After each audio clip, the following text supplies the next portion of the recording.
From FX perspective, that is foreign exchange perspective, Islamic financial institution does place their funds. They do foreign trading, forex trading.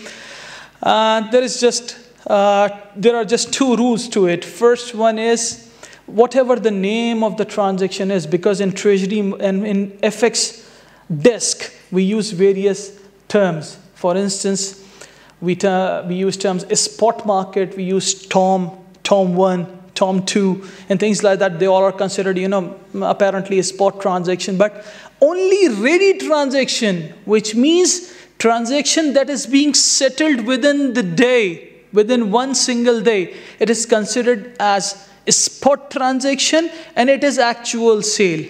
Even if there is a delay of 1 day for settlement, 2 days for settlement in FX transaction, it will be future transaction. And for that perspective, it needs to be structured in a Sharia compliant manner, because future sale is not allowed. We have discussed this in the previous session.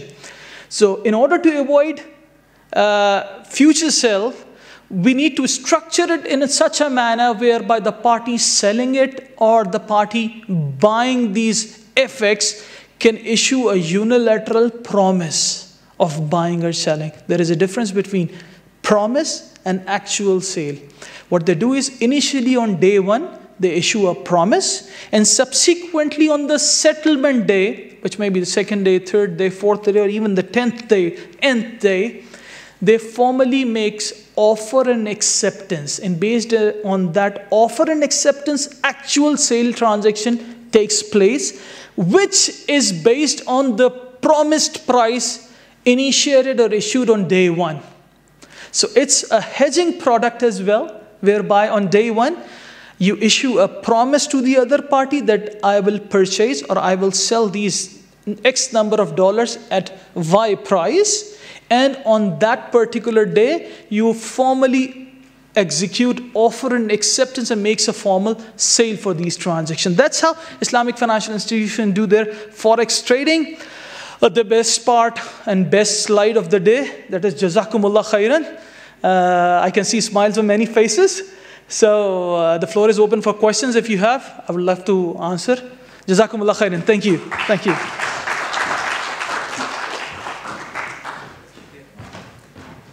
Thank you for the nice presentation, Mr. Farhan Usmani.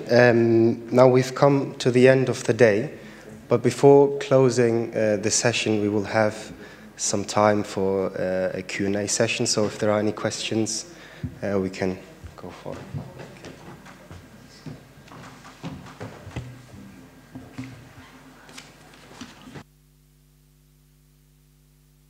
it. Start from there.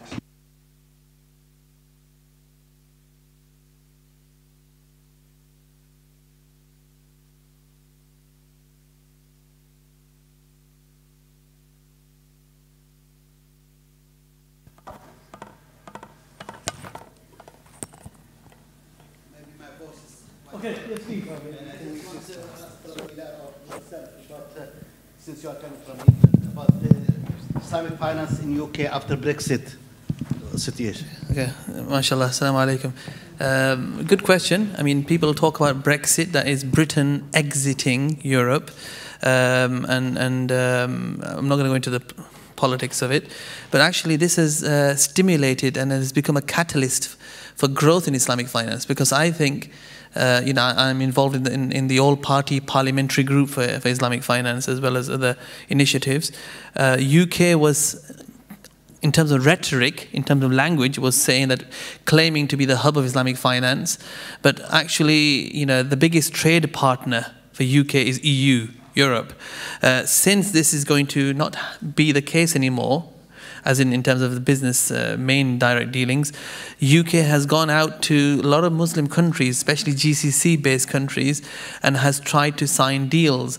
In the last 2 years, I've traveled myself with Theresa May, the current Prime Minister, and various other government officials to look at Islamic finance as a specific opportunity.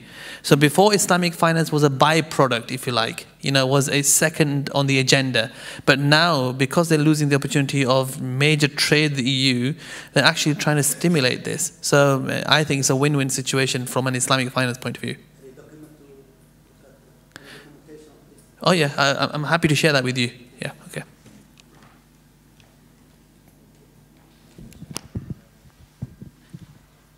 Assalamu alaikum and very good afternoon. I'm Dr. Burhan from Istanbul Sahabat Nizam University.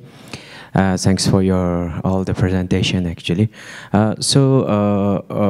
If you go to most of the conferences or like Sharia forum, they try to discuss what we call is the contract and the structure of the product actually. And here also same like murabaha, musharaka muntanakisa, ijara, and so on and so forth actually. But when we come to the pricing actually, is like linked to like interest rate or the benchmarking of interest rate actually. So I know that actually I read a lot of books by Sheikh Taqi Osmani as well. So he gave the fatwa saying that is benchmarking interest rate is halal in Islam. So maybe I would like to ask the question from Dr. Imran, what's the justification of such fatwa just saying that the benchmarking interest rate is halal actually? Thank you.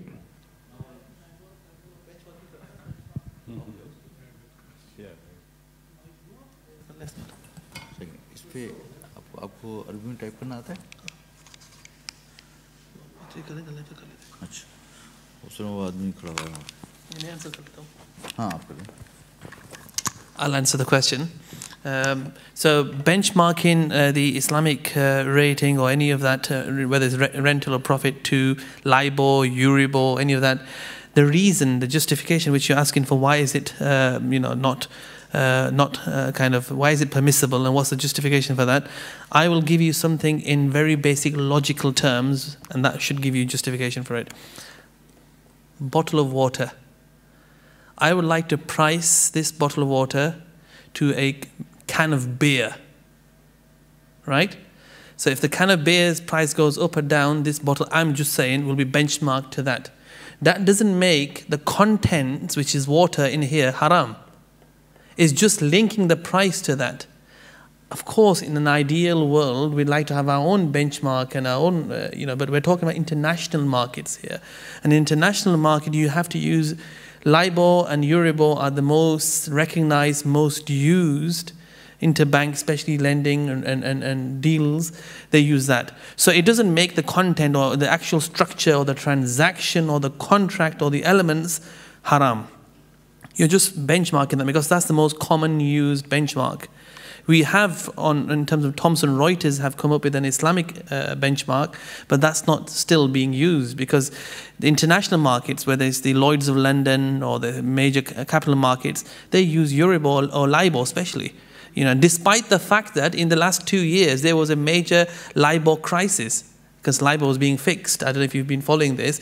The British Bankers Association, if you like to do your readings, so BBA have got a report out if you want to do the BBA report. But despite that, I mean, that is the most recognized, most used benchmark. So it doesn't make it haram. So you ask for justification, that's the reason. And I think Sheikh Taqi has mentioned that as well.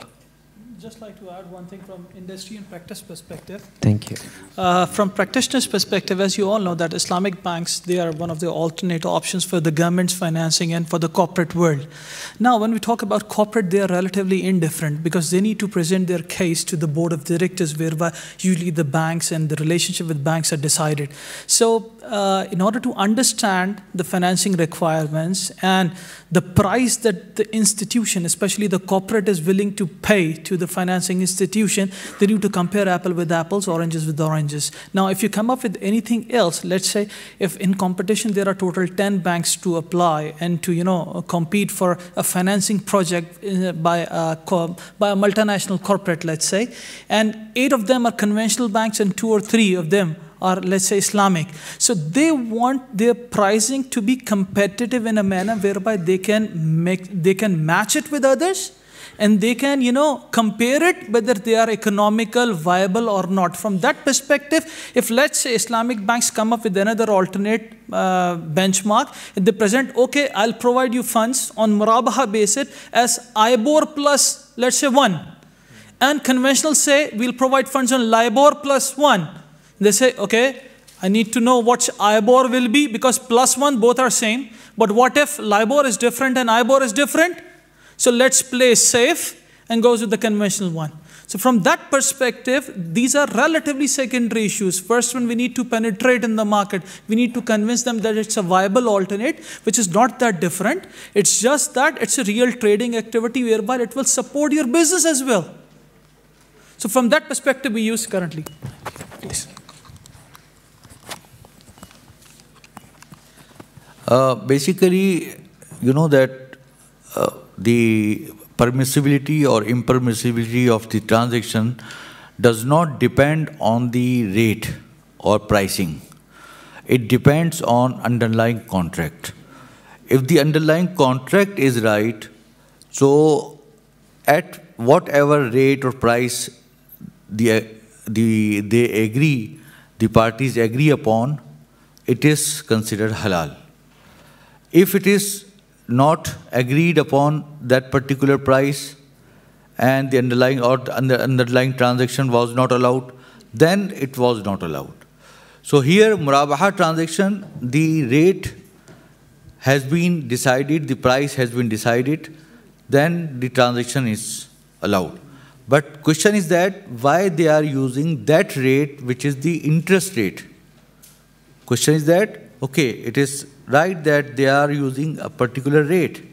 And once you fix a transaction, a rate or price, then the transaction is valid.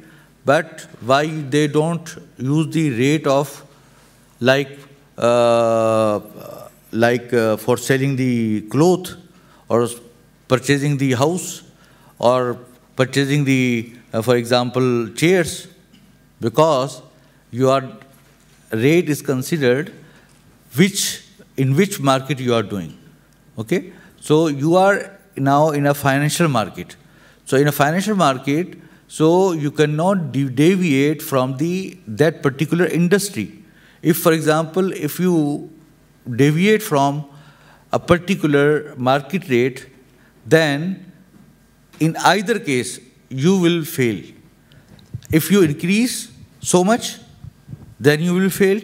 If you decrease so much, you will be failed. Exactly. That's a problem now in Islamic finance. Actually, Mufti Taqi Osman this morning is mentioned the trade and the equity base. That is maybe the right solution, I guess. Thank you. You know that fatwa should be contrary for a certain time, because according to Islam, international money is gold and silver. We couldn't use interest as an indicator. In that case, we will be all the time depend on the interest system. That is a very, responsible fatwa. And Mufti should prepare for Akhirah how how we will, defend ourselves by using interest as an indicator. What I'm saying that, for example, if you are using just as indicator that particular deciding rate and for underlying murabaha transaction, so then it would be allowed because it is a particular rate, not you are charging interest. For example, a reference as a reference, because if, for example, if anybody is lending a financial transaction and charging a particular reference of the rate, so you are doing under murabaha that particular reference. May I further explain like that? For example, if you have, there are two types of ijaratul aqar, yani lease of tenancy contract. Okay. For example, if there is a tenancy, or there is a big market, and in that particular area, all shops were of the, for example, liquor. All shops were liquor, and they were basically rented out at a particular rate. At a particular rate, like you can say that 7%. Now another shop was created. The owners thought that I'm not going to sell in this shop liquor or alcohol, so I will have some drinks, but without alcoholic drinks. So I wanna get rental, the same rental which is the alcoholic shop's rental is, and usually parties will say that I will give the same rental because you are in that area. So you cannot charge the rental higher or lower than that particular area. So his intention is that he is not going to sell liquor, he is going to alcohol-free drinks in his shop, and he is going to lease that particular shop on the same rate which is in that area. So it is very similar to that. You know, we should produce an indicator, for example, new indicator, based on real goods. If they are using liquor price as indicator, we can use, for example, indicator of milk. Low, no. Yeah. Sheikh, liquor is not mal mutaqawwam. You know. In Sharia, liquor... Or we can use, I mean, barley, or we can use... No, barley is different. We can but I am giving you example for haram, Gold, so I am saying... or silver. Yeah, I understand your point.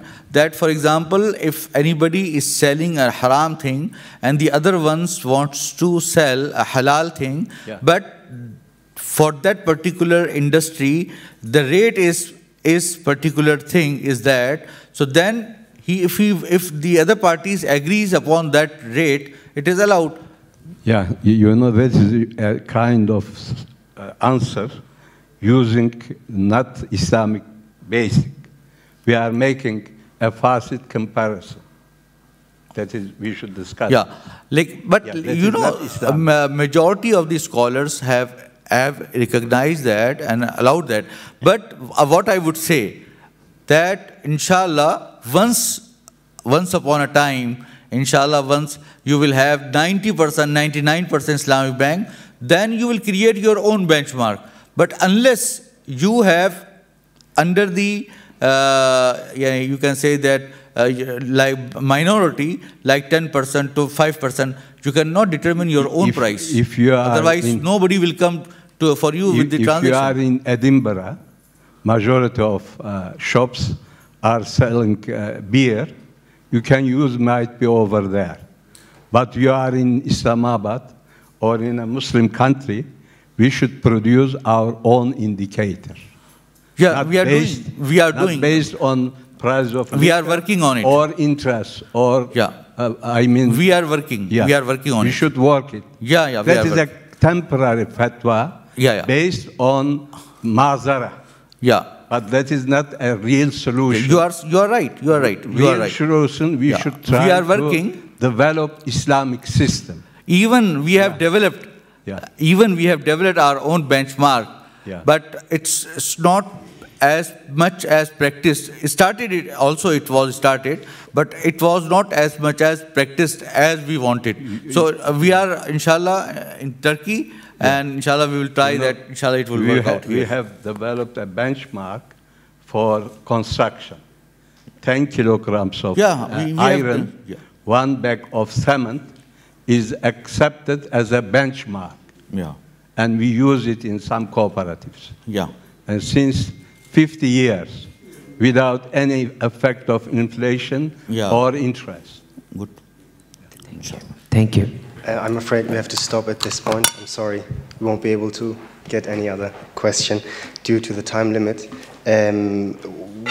This is the end of the day, so we are concluding now. Please join me and thank our speakers once more for their precious time. Thank you again. And we do encourage everyone to join tomorrow's and the day after tomorrow's sessions at Istanbul Sabahat Nizam University. Thank you all for coming.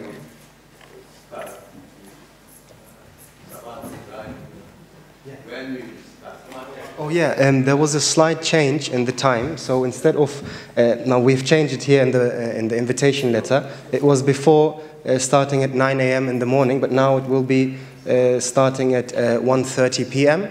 And that's the start of the session. Before that, we will have lunch. So if you are there, inshallah, at 12:30, you can have lunch and then join the session, inshallah. Thank you very much for coming.